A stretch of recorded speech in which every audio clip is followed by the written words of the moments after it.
Olá, crianças, estamos de volta, meus juniores, para nós continuarmos aí as nossas aulas sobre a história dos reis de Judá e Israel.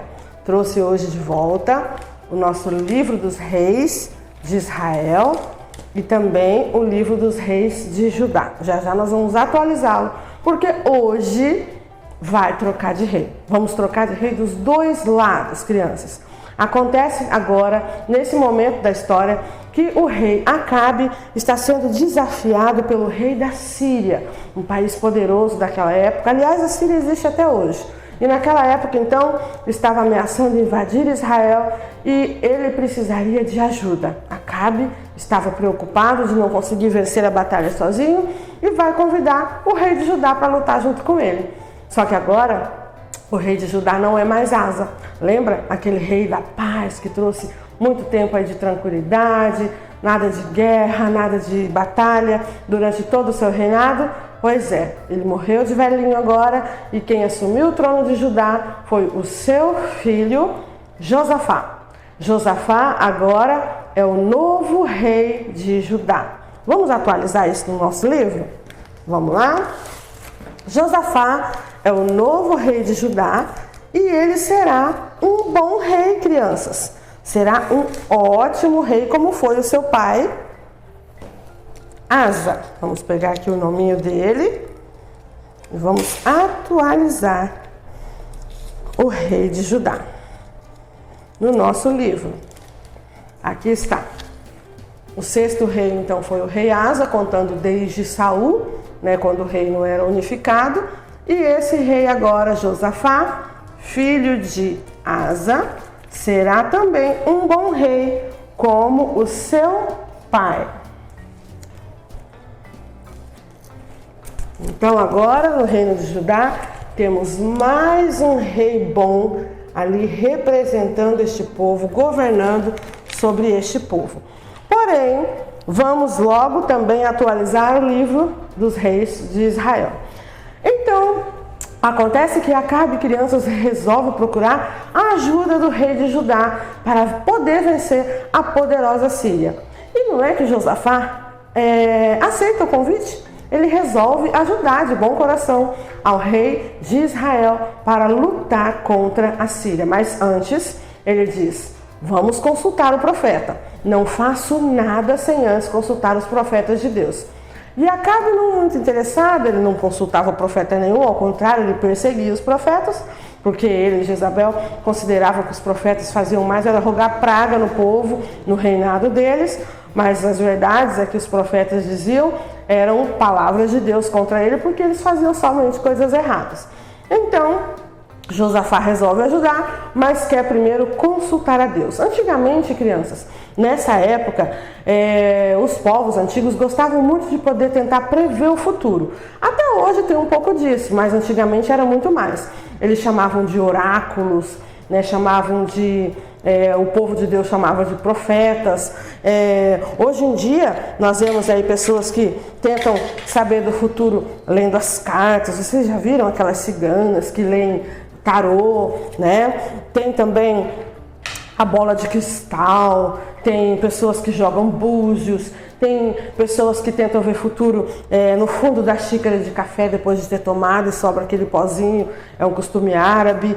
E tem gente aí que tenta saber o futuro pelo horóscopo, pelos astros, tentam consultar aí pessoas dos terreiros, de várias formas as pessoas ficam tentando saber qual será o futuro. Existem programas de TV que no final do ano consultam aí várias pessoas que mexem com bruxaria para saber como será aquele novo ano que está começando, mas nada disso agrada a Deus, porque Deus quer que a gente deixe a nossa vida e todos os detalhes da nossa vida na dependência dele, nas mãos dele, e que a gente consulte somente a ele para fazer as nossas escolhas, e não consultar os mortos, consultar os astros, consultar os gurus, nada disso. O que Deus quer é que a gente confie na palavra dele e na provisão dele para a nossa vida.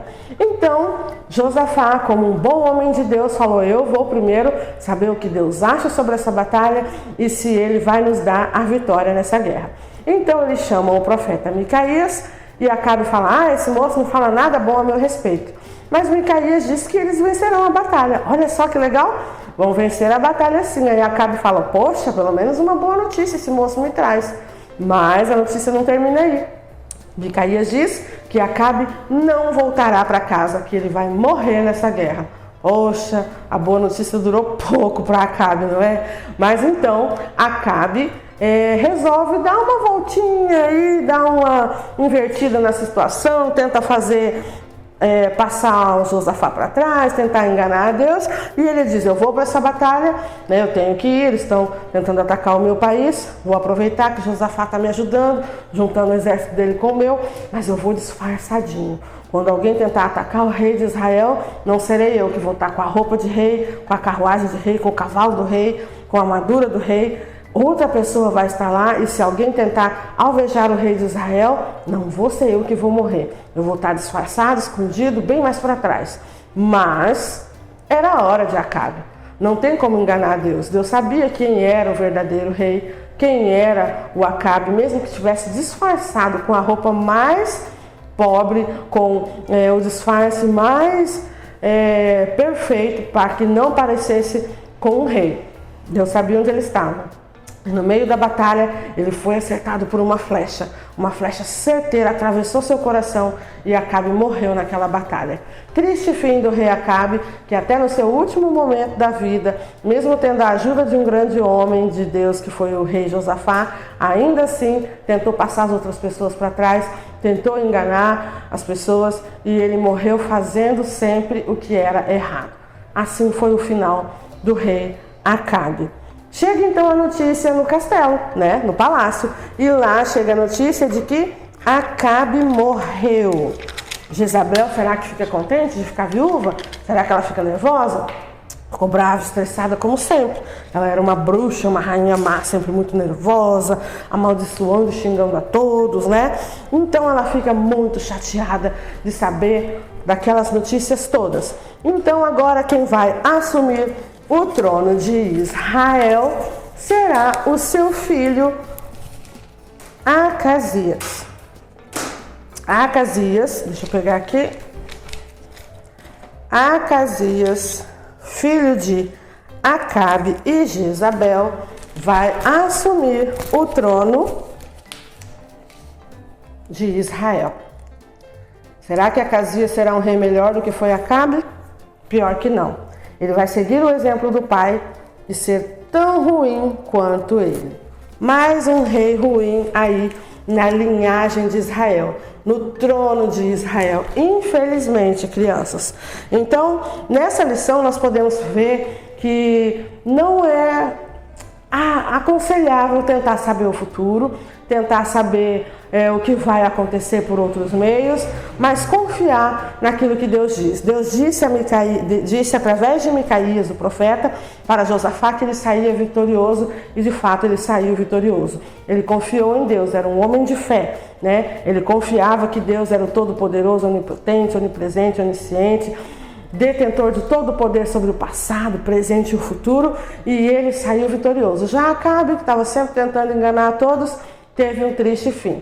E agora é a hora então do seu filho assumir o trono, mas vai continuar fazendo coisa errada. E Jezabel também terá o seu triste fim. Jezabel então pinta o seu rosto, vai para a janela da torre mais alta do castelo e de lá do palácio ela fica observando os homens que vão chegar na cidade, que vão voltar, vão entrar, e de lá de cima ela está preparada para amaldiçoar, xingar, afrontar e falar suas palavras ruins, como ela sempre fazia com os profetas. Então entra um outro profeta chamado Jeú pelos portões da cidade, montado a cavalo e outros homens com ele. E lá de cima ela afronta Jeú, xinga, fala coisas ruins, desagradáveis para ele. E ele lá de baixo aponta para os soldados, os oficiais do rei, dizendo: se vocês estão comigo e com o Deus de Israel, o Jeová Todo-Poderoso, onipotente, onisciente e onipresente, vocês vão obedecer a minha ordem de jogar esta bruxa da janela. E não é que eles obedeceram, aquele povo todo já estava cansado de Jezabel. Todos eles sabiam que ela só tinha trazido maldição para o povo de Israel, para a terra de Israel. E eles realmente arremessaram ela lá de cima, jogaram Jezabel. Estraçalhou-se lá embaixo Jezabel.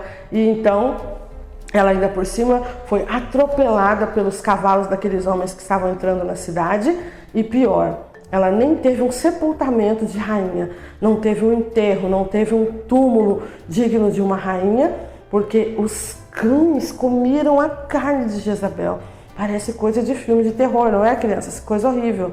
Mas foi o fim daquela malvada rainha que fez tantas coisas ruins. Ela nunca se importou com a vida de ninguém. Fez tantos sacrifícios horríveis, já que era uma sacerdotisa de Baal e de Aserá. Ela sempre mandava matar as pessoas, perseguir, sempre amaldiçoava o nosso Deus. Então ela não se importava com o bem de ninguém. Ela só queria saber do próprio bem, né? E estava sempre ali afrontando o que era certo, afrontando o nosso Deus, e ela acabou se dando mal. Esse é o final das pessoas que afrontam a Deus, pessoas que falam mal do nosso Deus, falam mal da palavra dele, falam mal dos cristãos, perseguem aqueles que servem a Deus. Então, o final dessas pessoas sempre pode ser trágico. O correto é você, no mínimo, respeitar e honrar aqueles que servem a Deus. Pessoas que não o buscam, não o temem, que pelo menos respeitem a nossa fé, que pelo menos respeitem a nossa escolha de servir a Deus, de acreditar nesse único Deus, tá bom? A gente prefere ficar na dependência somente de Deus para o nosso futuro dar certo. A gente não quer saber se a gente vai morrer amanhã, ou se vai morrer de velhinho, se a gente vai ficar rico, se vai continuar pobre. Não precisamos saber do futuro. Quando Deus quiser nos entregar alguma profecia, nos dar algum recado, ótimo, maravilhoso. A gente não precisa ficar correndo atrás de profeta, tentando abrir a Bíblia para achar alguma palavra miraculosa, mágica ali sobre algo que a gente vai fazer. Não, a gente deve apenas orar para que Deus nos dê sabedoria para fazer as melhores escolhas e que a gente possa fazer sempre aí aquilo que vai ser o melhor para nós. E sempre a vontade de Deus é o melhor para nós, porque Ele sabe o que é melhor para a gente, não é? Ele é o nosso Pai que sabe sempre o que é o melhor para todos nós. Então, vou colocar aqui as nossas plaquinhas do tempo, porque nós sabemos então que o tempo é dividido em 3. Né? Vocês sabiam disso? Claro. Como o nosso tempo é dividido? Presente. Dá para ver bem aí? Passado. E futuro. Essa é a divisão do tempo. Quem é o dono do tempo? É Deus. Deus é o detentor de todo o conhecimento, de todo o poder, de controlar todas as coisas no presente, no passado e no futuro, ok? E Deus também é dividido em 3, vocês sabem, né? Deus é trino, Ele é Pai, Ele é Filho e é Espírito Santo. Eles podem se apresentar em uma dessas 3 pessoas, que nós sabemos. E Deus também tem 3 grandes atributos, 3. Ele tem outros ainda, mas os 3 principais são que Deus é onipotente, Ele pode todas as coisas. Deus é onipresente, Ele pode estar em todos os lugares ao mesmo tempo, Ele pode e está. E Ele também é onisciente. Ele sabe de tudo, sabe de todas as coisas. Então nós devemos confiar nesse Deus tranquilamente, porque Ele tem todo o controle do presente, do passado e do futuro, e Ele é onipotente, Ele é onisciente e também é onipresente. Olha só como Deus é maravilhoso. Então, nós devemos estar sempre vestidos da armadura de Deus apenas para termos aí as vitórias de todas as batalhas da vida, né? Nós sabemos lá que em Efésios a Bíblia nos ensina a nos revestirmos da armadura de Deus para vencermos todas as batalhas como Josafá foi vencedor, confiando que tudo isso aqui está no controle de Deus. Vamos ver que armadura é essa? Vocês se lembram qual é a armadura de Deus? Vamos montar a armadura do nosso guerreiro aqui? A Bíblia diz que nós devemos vestir a couraça da justiça, que protege o nosso coração. Aqui, ó, a área vital que a pessoa pode ser atingida e morrer numa batalha. Nós devemos também vestir o cinturão da verdade, E é ali no cinturão da verdade onde se prende as armas, onde se prende as roupas, e é ali que ele tem toda a proteção para poder vencer a batalha. Aqui também diz que nós devemos usar o capacete da salvação, né? Temos aí a salvação em mente o tempo todo na nossa cabeça, para que nós possamos ser salvos e não desistirmos jamais dessa nossa busca por toda a vida. Aqueles que permanecerem até o fim serão salvos. Devemos calçar as sandálias do Evangelho. Por que fica no pé essa parte? Porque nós devemos ir, o id, né? Cumprir o id de Jesus pelo mundo. Conformosos são os pés daqueles que andam, que levam a palavra de Deus. Então, as sandálias são da paz e do Evangelho, para que a gente possa aí levar essa palavra por onde formos. Usarmos o escudo da fé, porque é a nossa fé que nos protege, como um escudo. E também usar a espada do Espírito, porque é a espada do Espírito que há de nos fazer vencer todas as dificuldades, é a nossa arma. O Espírito Santo é a nossa arma. Através do conhecimento da palavra de Deus e da busca do Espírito Santo é que nós vencemos todas as batalhas. Então esses guerreiros ali venceram essa batalha porque foram vestidos e revestidos da armadura de Deus. E Josafá foi vitorioso. Será que Acabe tinha uma armadura dessa? Não, não tinha. Ele não era um homem cheio do Espírito Santo. Jamais buscou ser cheio do Espírito Santo. E por isso foi derrotado da pior maneira, foi ali humilhado. A Jezabel então teve um fim trágico, porque não buscaram ser fiéis a Deus. O nosso versículo de hoje diz assim: mas primeiro vamos consultar a Deus, o Senhor. Foi o que Josafá disse. Então, esse versículo nos faz lembrar que tudo que nós fizermos devemos consultar se é a vontade de Deus, se é isso que nós devemos fazer, tá bom? Está escrito em 2 Crônicas 18:4. Mas primeiro vamos consultar a Deus, o Senhor. Não tem bola de cristal, não tem guru, não tem terreiro, não tem cartas de tarô, não tem astrologia, né? Não tem, como se diz, signos, horóscopos, não tem nada disso que possa prever o nosso futuro, muito menos resolver aquilo que nós precisamos resolver para termos um futuro promissor. O nosso futuro está nas mãos de Deus e as melhores respostas para as nossas escolhas estão aqui, ó.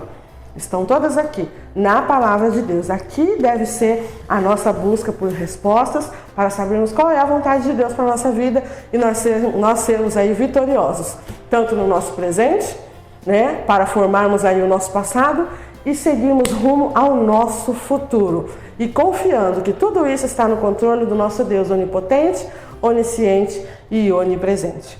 Amém? Vamos orar, crianças?